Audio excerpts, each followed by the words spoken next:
Hi everyone, it's Frank Racz.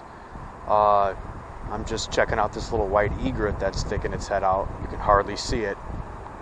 We'll get back to fishing. Sorry about the interruption. So today we're going to talk about a couple different things. First thing we're going to talk about is post-summer bass fishing. And what in the heck does that all mean? What you've got is you got water that's pretty warm, but you've got some really cool winds. So especially if you're in a Great Lakes area like I am right now, we're pretty close to the lake, Michigan. It's feeling almost where you need a jacket. Temperatures are dropping pretty quick. Now if you're in an area where you're more landlocked, the change is going to be not as intensive. So what you've got, depending on where you live, is post-summer is an in-fisherman time period that doesn't get a lot of attention, and it really should get a lot of attention because you can get some of the biggest bass and the biggest numbers the easiest this time of year. There's a lot of reasons. The water's not cold like in spring, and these fish are apt to hit a big lure or a fast-running lure. There's still some vegetation up from the summertime, and you can still find those summertime haunts where they're going to be, but you could throw a bigger crankbait or a spinnerbait at them. So post-summer is right before the turnover period. Fish are usually pretty active. I was going to fish a bigger lake, something new, something different. Like I said in the last fiberglass stitching video, I tried a different rod. This time we're going to try something. I am going back to stitching wide just because I feel like catching a big bass, and I feel like this is going to give me the opportunity to do it. But some people would think this is crazy, and it's certainly not a joke. I am fishing a South Bend Black Beauty. Let's check this out. This is a 9.5 foot two-piece light action spinning rod. Now you can see this is thick. It's light action, meaning light action for steelhead. So it's 4 to 10 pounds, 1/32 to 1/2 ounce. So this is E-glass. So what you've got on rod materials is you got fiberglass. That's what your grandfather fished with. It's really heavy. This thing has some poundage to it, but it's E-glass, so it's a little bit lighter. It's not quite as parabolic. But as you can see, I'm just doing some lob casting with this stitching rig, and I did get the line tension out, but you can really see that this is remarkable. I mean, I am not trying to power this out by any stretch of the imagination. I'm just applying an average amount of effort. It really zings a split shot rig that's about, in terms of split shot size, maybe one up from the calmest conditions I would fish. And you can see we've got some shifting winds. It really, really works remarkably well for casting. I did do a Lose American Hero right here in this same spot. It's a retention pond or pit with some lunkers in it. I did the urban fishing drop-off here. I didn't spend a lot of time here this summer. If I'm fishing a lot and I'm trying out different lures and I'm pressed for time, I tend to wind up here a little bit more. But I mean, this is just, I'm going to power this out here and see what kind of a cast I can actually get. I don't want the sinkers to slide too far down. Yeah, this thing casts pretty darn good. I don't know if it casts any farther than the graphite 8.5 that I was using, the Cabela's Fish Eagle 50, but it's still casting really easy. We're going to see what this thing's like. Again, we're stitching it, so we're not working any lures, and we're just going to cast out and hold on and see what kind of happens. Sinker's 18 inches using the Yamagatsu size 2 split shot drop shot, Zoom 6 trick worm. So this was the same worm that I was fishing, I think it was first week of August, and I got that fish. So a lot going on, seasonal changes. Again, you may not get anything, but you stand a really good shot at getting a bass. So what I'm going to do is, I remember from my earlier casting that there was a drop off in this area here. Maybe not the deepest, but that'll be a good first stitch spot. The water's stained, but I'm still going to go with the black. I've got a lot of faith in it. Lure already hit the bottom. My drag is set, and I am just going to begin. Going to have to hold my finger here to stitch it. This long handle just takes a little getting used to, I guess. And I'm just going to stitch this out and see what happens, and be patient with it. there's nothing much I could do. I do have some crankbaits and some faster moving types of presentations. The thing is, I'm in the mood to catch a big one, and stitching has produced since really March when I've been using it for it. So I definitely have, zero complaints about the success level that I've had with this. This just tends to be a tough urban fishing pit. You've really got to have an A game, and I'm usually not all that familiar with it, as I've been fishing other bodies of water that tend to produce a little bit more, but there's a good shot here for a lunker. So we're going to stitch this out, and please subscribe to the channel. I don't think I mentioned it at the beginning. We're just going to do some stitching. I may move on to some other presentations later on. So one thing I'm definitely noticing with this longer rod is, boy, is that tip light. The rod's not, but the tip is I'm able to work the natural sort of stitching technique that you're supposed to do, not using the forefinger there, okay, but just using the finger here, and that is pretty much your original method. Now this thing is tucked underneath my armpit. This rod is a beast in terms of weight. Definitely not the most comfortable to fish with, but it's a great caster, and that light tip is just pretty magnificent. And I'm able to keep the stitching more natural because of it, not quite moving it around as much.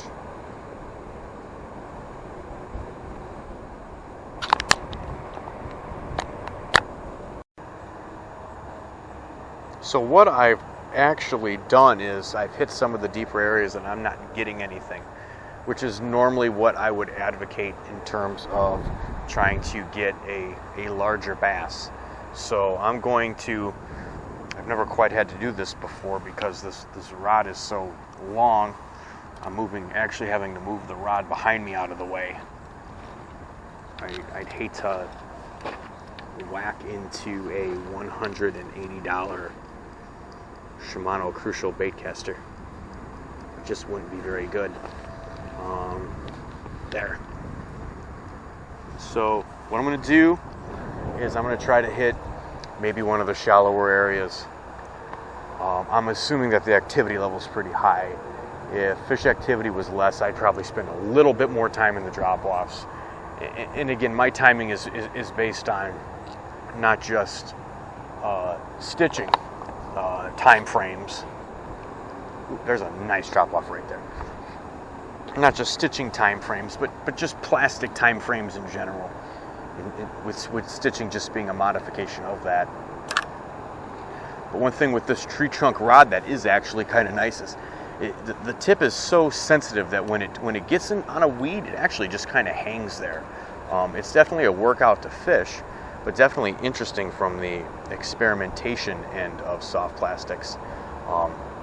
It's pretty wild that I probably have about maybe a quarter ounce worth of weight. You can see there's quite a bit of wind shifting, and the line is just laying on top pretty nice. And I'm just keeping my natural tension with it, with three fingers at a time. And so far, it's very natural to cast. The weight aspect is kind of a beast. But again, I don't do stitching maybe if I'm not getting anything for an hour. I'm switching up anyhow. With this, I would just lessen that time frame a little bit. And it definitely casts extremely well into the wind. Of course, I've got the wind back at me now. So that type of a drop-off, you heard that little pat kind of a noise. I don't know if it transferred through to that microphone, but that's pretty much what you're looking for. I know there's drop-offs in and around here. Most of my colors that have produced have been more on the green pumpkin end here throughout the years, or crawfish type derivatives. Stitching is one of those deals where the unfortunate aspect of it, if there is a downside, you could get skunked, or you could get a big one. It just seems like it's that kind of a technique where it's such a hit or miss deal. But I'm going to continue to work this drop off and just kind of be patient in general with this. Noticing that this tip this material works very well overall. If you're looking for something for shore fishing that would work well on the lighter catfish end or for panfish, this would be extremely good too. If you do need that extra, and like I've always contended, if you use a longer rod where you can get 5 or 7 more yards, and you think that's going to be the deal breaker, this has definitely given me that extra yardage. I don't have to, as opposed to the graph, I don't have to reel back in and cast out again. I've hit the distance on the mark every time.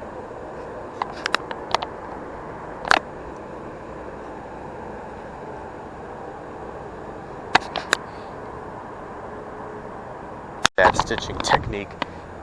Gave it about a half an hour and it doesn't seem to be producing, so it may seem like I may need to be hitting another spot here pretty quick, but I'd hate to, especially after hearing that drop off. I'm running a bamboo stick with a wacky jig, just not to give maybe something, considering the overcast conditions, that black may be a touch subdued. I'm still going natural, which I always contend is going to pay off more than switching around to brighter colors on and off on a continual basis, unless you're fishing stained water to a heightened degree. I mean, if a lake is always stained, then maybe you do want to beef it up. I mean, brighten it up. But this is about the deal with this. I've got my Shimano Crucial rod, so I'm throwing something that looks a little bit more familiar to bass fishing, 3/16 ounce Cabela wacky jig.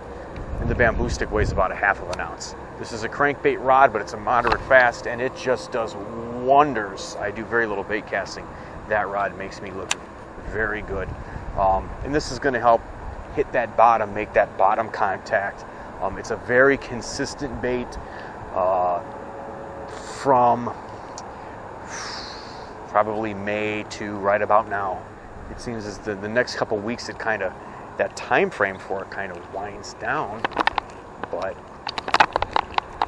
it still has an extreme amount of potential, considering the fact that it casts great. A 3/8 ounce wacky worm for these kind of conditions is just a touch too light. The 3/8 ounce really dominates in the summertime, and this is going to be more for the kind of stuff we're experiencing right now with these winds and so forth. Just so many people just throw the big lead head or a spinner bait, and those are great options for post-summer, but bear in mind, when I do my post-summer fishing, I tend to think, okay, these fish what are they doing? They're probably more in a summer mood than they are in a fall mood. So that would have been nice if it was a fish. I don't think I've got one on the wacky jig this year. The main thing is just how I kind of showcased it in the first one, which I believe was wacky rig fishing with copolymer line. Your main thing is to cover water quick. The thing about the downside of the stitching is you have to be able to let it run slow in order to give it that opportunity to shine. Especially with the bait caster, you can hit those drop offs, fill where it's getting shallow, and move on from there. I'm going to make a cast in a couple different angles. Perhaps I've ignored the 7'2" rod. Feels short compared to that beast that I was throwing earlier. Let me see if there's anything out this way. And with there being no hard and fast rules in bass fishing, you could certainly start running a rattling crankbait right now. Most definitely. If you're the kind of person that likes to throw a crankbait, that likes to start, these weeds have died down, you're the kind of person that likes to throw a crankbait, you want to start being able to move those faster presentations. I'm not saying fish slow or stitch. Stitching is just something that I implement in with all the other types of fishing that I would have a tendency to work. So that seems pretty shallow. So again, that little drop off there seemed pretty shallow. There didn't seem a lot of consistency to it, or in terms of drop off. So I'm going to hit a couple more out here, and then I think I'm going to be maybe getting over to another side here, because I'm not even seeing much bait fish. The wind is blowing out of the north, and we are near Lake Michigan. That's a pretty strong consideration. That kind of may make things, a little bit more on the fall end in terms of their activity level. There hasn't been, but it's been sunny earlier, so I'm going to stick with post spawn. Work this out.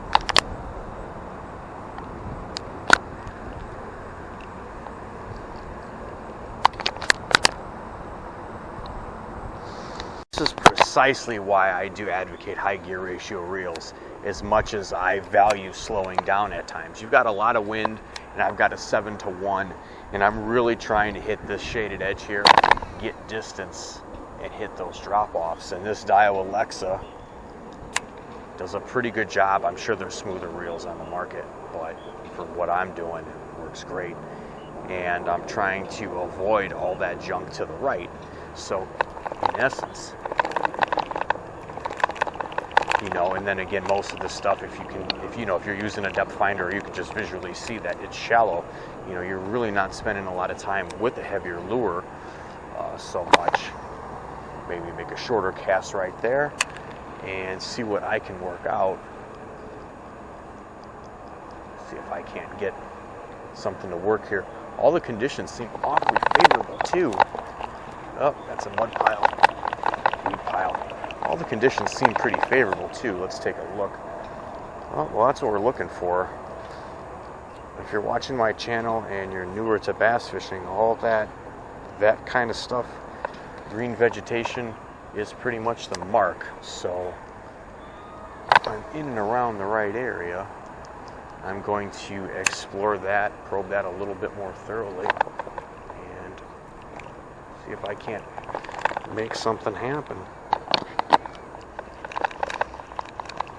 But definitely with a lighter weight. This is a Crucial crankbait. It's a medium heavy. It's got the TC4 construction, which is the older blend. Just remarkable in terms of versatility.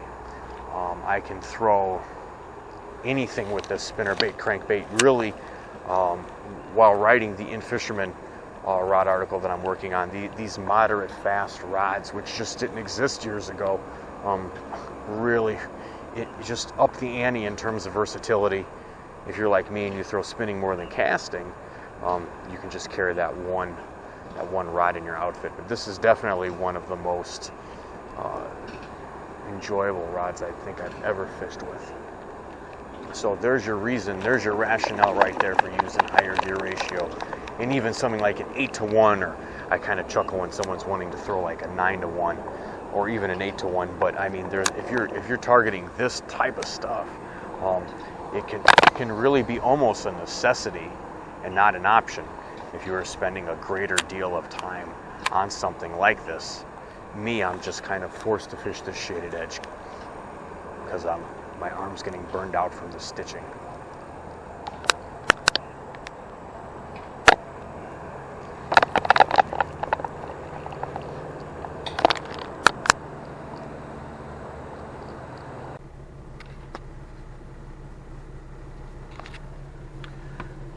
So I got skunked stitching and wacky worming, but that's just the way it goes.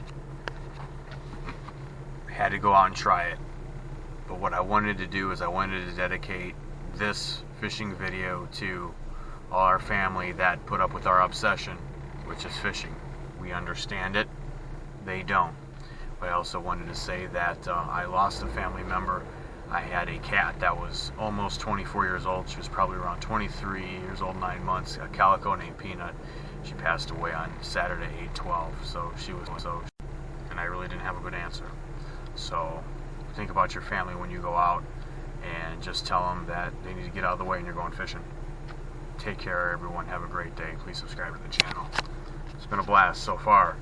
We'll see what happens in the fall.